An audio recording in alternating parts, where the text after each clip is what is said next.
허리에 담이 왔다고? 허리에 담이 왔어?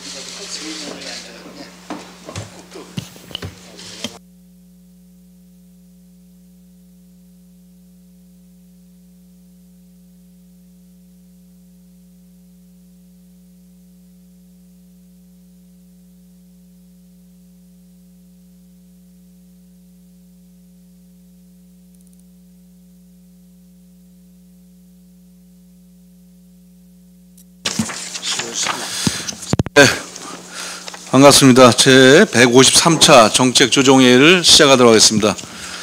이인영 원내대표의 모두 발언을 시작으로 하겠습니다.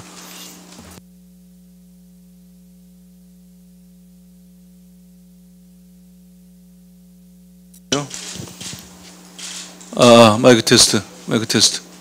됐습니까? 예, 모두 발언은 시작하겠습니다.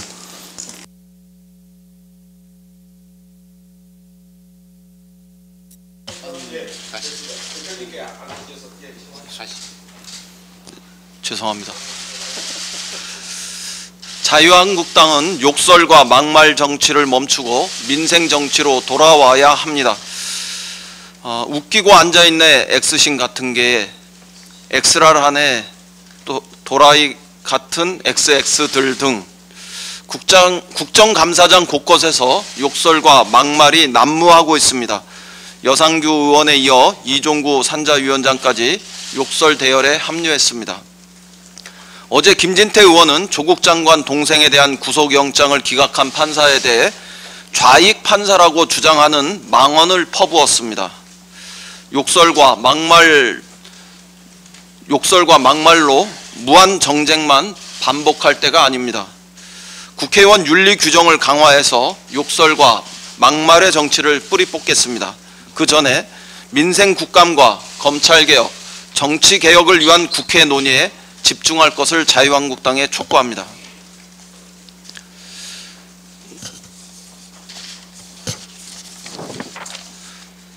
사법개혁법안 국회 처리가 카운트다운에 돌입했습니다.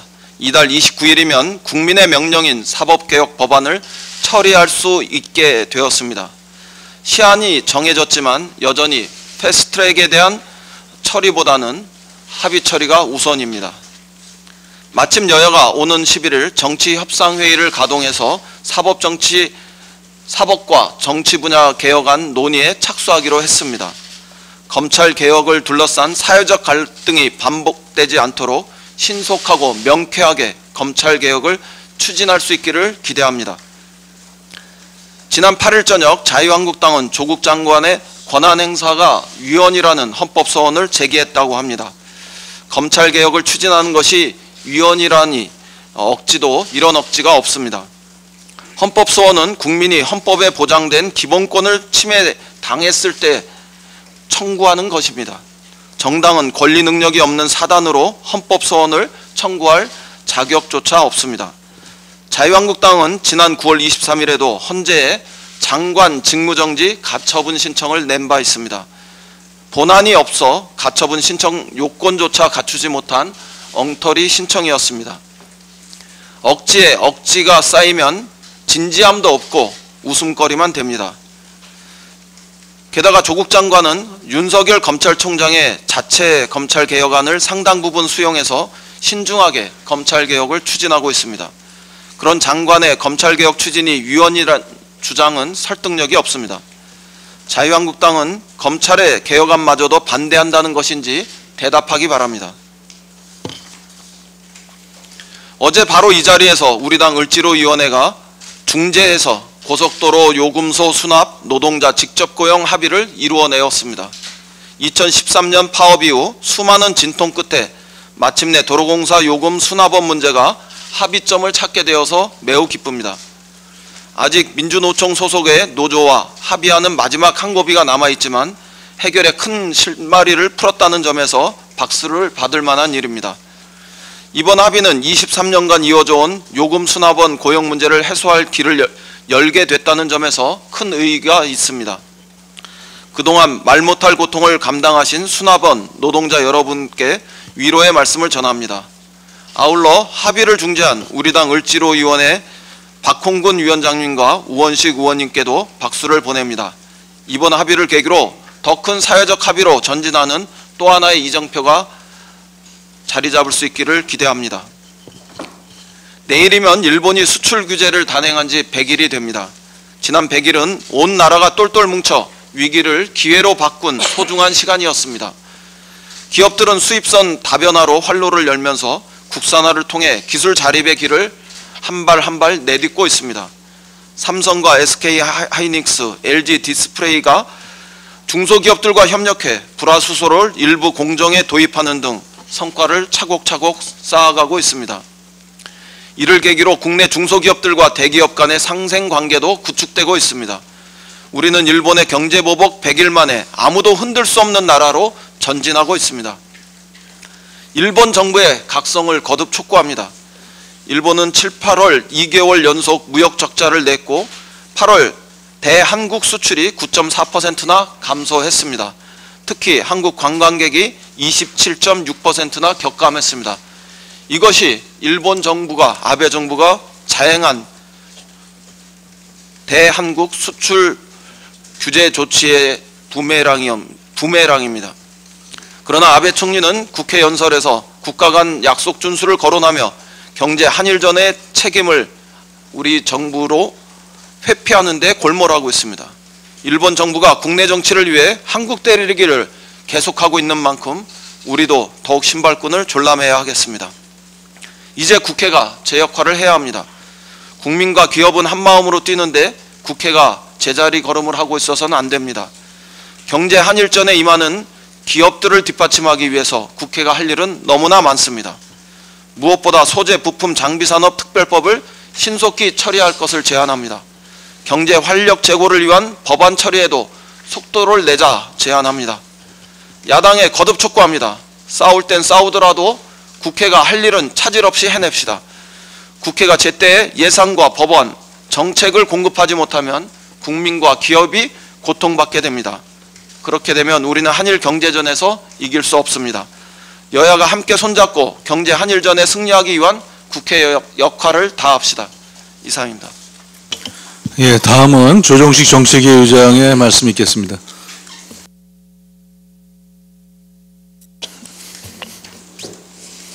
세계 경제의 동반 둔화 가능성을 경고하는 목소리가 높아지고 있습니다. 지난 7일 멜펠스 세계은행 총재가 세계 경제 성장률이 당초 전망치인 2.6%에 미치지 못할 것이라고 예상한 데 이어 게오르기 에바 신임 IMF 총재 역시 동시적 글로벌 경기 둔화 가능성을 경고하고 나섰습니다. 특히 신임 IMF 총재는 한국과 독일, 네덜란드를 직접 지목하며 수요와 성장 잠재력 확충을 위해 더욱 적극적으로 재정 정책을 펼칠 것을 권고했습니다. 이는 현재 우리 정부의 정책적 방향과 정확히 일치하는 주문입니다. 당정은 그동안 신속하고 과감한 재정 투입에 정책적 주안점을 두고 경기 하방 대응에 총력을 기울여 왔습니다. 이러한 노력에 힘입어 3분기까지 중앙재정 집행률이 78.5%에 달하고 있고 추경 또한 9월 말 기준 79.5%의 집행률을 나타내며 당초 목표치인 75%를 상회하고 있습니다.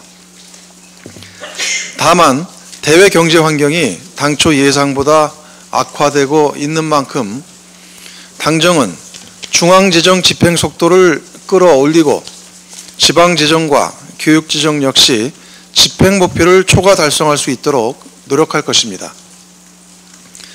또한 국정감사가 종료된 후 조속한 시일 내에 당정 확대 재정관리 점검회의를 개최하여 재정집행 속도를 배가하기 위한 방안을 논의할 것입니다. 아울러 세계적인 경기 둔화 대응, 경제 활력 제고와 포용적 안전망 구축의 토대가 될 내년도 예산안의 순조로운 심사와 처리에도 만전을 기하도록 할 것입니다. 자유한국당 역시 세계 경제 둔화와 민생 경제 회복에 동참해야 합니다. 언제까지 민생은 팽개치고 정쟁과 정부 발목 잡기에만 매달릴 심사입니까? 제1야당이 국회를 등지고 국론을 분열시키는 장외 집회에만 몰두하고 있어 민생경제 입법, 경제활력 대책은 국회에서 발걸음조차 떼지 못하고 있습니다. 국민들께서는 서민경제, 국가경제의 고통만 가중시키는 국정 발목 잡기 투쟁, 하루빨리 중단할 것을 요구하고 계십니다. 민생국회, 경제국회 실현에 적극 협조해 줄 것을 간곡하게 호소합니다. 법무부가 지난 8일 검찰개혁 추진 계획을 발표했습니다. 직제를 개편해서 직접 수사를 축소하고 검찰 비위에 대한 감찰을 보다 강화하며 인권 침해적인 수사 관행을 개혁하는 내용이 주요 골자입니다. 검사장 전용 차량 폐지, 검사 파견 최소화 조치도 즉각 시행하기로 했습니다.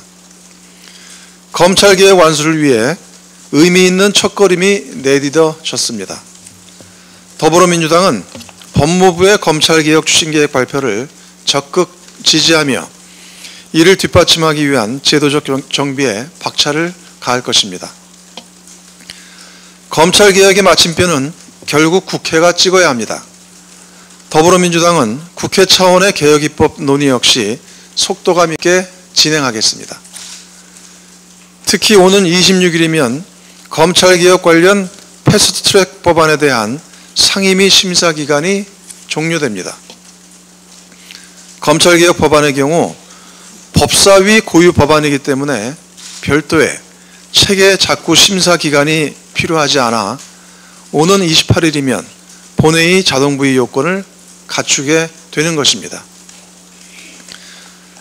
별도의 체계 작구 심사 기한이 필요하다는 자유한국당의 주장은 그간의 국회 운영 상례에 맞지 않는 억지에 불과합니다.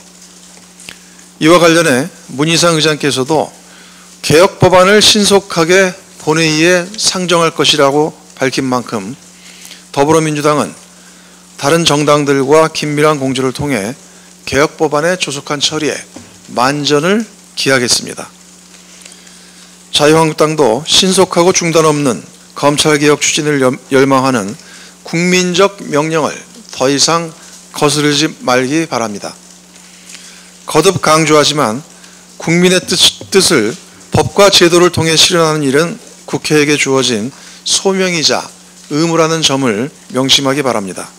검찰개혁의 제도적 완성을 위해 자유한국당의 성찰과 협력을 요구합니다. 일본의 수출 규제에 따라 촉발된 한일 경제전이 곧 100일을 맞이합니다. 더불어민주당과 정부는 세계 교역 질서와 글로벌 밸류 체인을 파괴하는 일본의 무도한 조치에 맞서 지난 100일 동안 예산, 세제, 금융 등 전방위적 지원책 마련에 총력을 기울여 왔습니다. 소재 부품 장비 산업의 경쟁력 강화를 위해 추경에 관련 예산을 2,732억 원을 반영했고 내년 예산에도 지원 예산을 2조 원 이상 편성했습니다. 아울러 소재 부품 장비 산업 특별법을 당론 발의함과 함께 민관합동 소재 부품 수급 대응 지원센터 운영을 통해 핵심 품목에 대한 안정적 공급망도 조기에 확보했습니다. 정부와 기업 그리고 국민들의 성원에 힘입어 우리 산업의 기술 자립 속도도 빨라지고 있습니다. 이미 불화수소 등 일부 품목의 경우 국산화 작업에 성공했고 다른 소재의 국산화도 속도를 내고 있습니다. 또한 최근 삼성전자가 업계 최초로 최첨단 반도체 패키징 기술을 개발하는 등 우리 기업의 기술 자강 역시 순조롭게 진행되고 있습니다. 위기를 새로운 도약의 기회로 삼아온 우리 민족 특유의 저력이 유감없이 발휘되고 있는 것입니다. 더불어민주당과 정부는 한일 경제전의 승리를 위해 총력 대응 체제를 흔들림 없이 유지해 나갈 것입니다. 기술 자립 촉진과 수출 대상국 다변화, 대중소기업 상생 협력 강화 등 다양한 정책적 노력을 아끼지 않을 것입니다. 특히 내일 대통령 직속의 소재 부품 장비 경쟁력 강화위원회가 출범하는데 핵심 산업의 경쟁력을 획기적으로 도약시킬 전기가 될 것입니다. 당정은 일본의 경제 도발이 우리 경제에 더 큰 비상을 위한 계기가 될 수 있도록 모든 경제 주체와 함께 최선의 노력을 다할 것입니다. 이상입니다. 예, 다음은 도시재생 관련해서 말씀드리겠습니다. 정부가 지난 8일 하반기 도시재생 뉴딜 사업 지역 76곳을 선정 발표했습니다. 특히 이번 뉴딜 사업에는 바이오 허브 구축 및 해양산업 혁신기지 조성 등 중대규모 사업 15곳은 물론 노후 주거지 정비 등 생활형 SOC 공급 사업 61곳이 고루 선정되었습니다. 경제활력 제고와 일자리 창출, 주거복지 및 삶의 질 향상 등 다양한 정책적 효과가 기대된다 할 것입니다. 이번 발표를 포함해 현재까지 총 265곳이 도시재생 뉴딜 사업 대상지로 선정됐는데 당정은 신속한 사업 착수를 위해 행정 절차 간소화 및 조속한 사업비 투입 등을 적극 추진하겠습니다. 아울러 뉴딜 사업 추진에 따른 주택시장 불안 요소를 최소화하기 위해서는 부동산 시장 상황에 대한 면밀한 모니터링도 필요합니다. 정부의 적극적인 관리와 대응을 함께 당부드립니다. 더불어민주당과 정부는 앞으로도 지역균형 발전과 생활 밀착형 인프라 구축을 위한 정책적 노력을 아끼지 않을 것입니다. 이를 위해 도시재생 뉴딜 사업의 꾸준한 추진과 함께 지난 3일 국가균형발전위원회에서 발표한 2020년 생활 SOC 복합화 사업도 차질 없이 집행하겠습니다. 당정은 과거의 낡은 토목형 패러다임에서 벗어나 국민의 삶을 중심에 두는 SOC 사업 추진에 만전을 기하겠습니다. 현안 발언하시고, 예, 다음 다른 부대표님도 있으세요? 없죠? 예, 마지막 발언 현안 발언으로 이원욱 원내수석의 발언이 있겠습니다. 네. 어제 WEF 세계경제포럼에서 국가경쟁력 지수를 발표를 했는데요. 이거 보면서 한켠에서는 굉장히 좀 다행이다, 그나마 다행이다 라고 싶고, 한켠에서는 우리가 앞으로 또 가야 할 길이 굉장히 멀구나 이런 생각들 좀 해봤습니다. 먼저 다행이다라고 생각했던 거는 우리 한국의 국가경쟁력이라고 하는 게 특히나 2017년 이후 해마다 상승하고 있다는 것. 2017년 17위, 2018년 15위, 그리고 2019년 국가경쟁력 지수가 13위로 상승했다라고 하는 것에 대해서 굉장히 긍정평가를 할 수 있을 것 같습니다. 분야별로 한번 보니까 제도 개선에서 조금 올랐고요. 보건, 그 다음에 생산물 시장, 뭐 이런 근육 시스템 이런 데서 올랐습니다. 혁신 역량에서도 오르고, 아마도 현 정부 들어서 취하고 있는 그러한 혁신 성장과 관련된 규제 개혁 이런 것들이 좀 반영되지 않았는가 싶은데요. 입법들 이런 거. 근데 아쉬운 거는 지금 노동시장과 기업 활력이라고 하는 부분에서 많이 좀 처지게 나왔습니다. 특히나 노동시장 관련해서 보면은 2018년에 이제 노동시장 전체의 평가는 18년 대비 48위에서 51위로, 고용 해고 유연성은 87위에서 102위로 많이 하락했고요. 정리해고 비용 114위에서 116위, 노사협력은 124위에서 132위, 임금결정의 유연성도 63위에서 84위로 많이 하락하는 것으로 발표됐는데요. 이게 노동 문제가 이제 더 이상 노사한테만 맡겨놔가지고는 해결될 수 없는 지경에 이른 거 아닌가라고 하는 생각을 해봅니다. 그래서 특히나 더 중요한 거는 국회의 정치적 복원 아닌가 싶고요. 국회 환노위 또는 예전에 오신환 대표가 주장하셨던 그 노동개혁특위 등을 통해 만들어서 조속히 노동 부분에 대한 협의들을 좀 해나가야 되지 않을까라고 하는 생각을 다시 한번 깊이 해봤습니다. 그래서 정말 이 국회 이대로 가면 큰일 납니다. 언제까지 거리 정치하고 언제까지 밖에 나가 있을 겁니까? 이제는 국회로 돌아와서 국민의 부름 그리고 세계경제포럼에서 발표했던 그러한 우리의 따끔한 질책, 아픔 이런 것들을 국회의 공간에서 본연의 모습을 다하면서 논의할 수 있는 장이 조속히 열리기를 바라보겠습니다. 이상으로 마치겠습니다. 예, 더 이상 공개 발언하실 분이 없으므로 이것으로 153차 정책조정회의 공개 발언을 마치겠습니다. 회의를 비공개로 전환하겠습니다. 언론 여러분.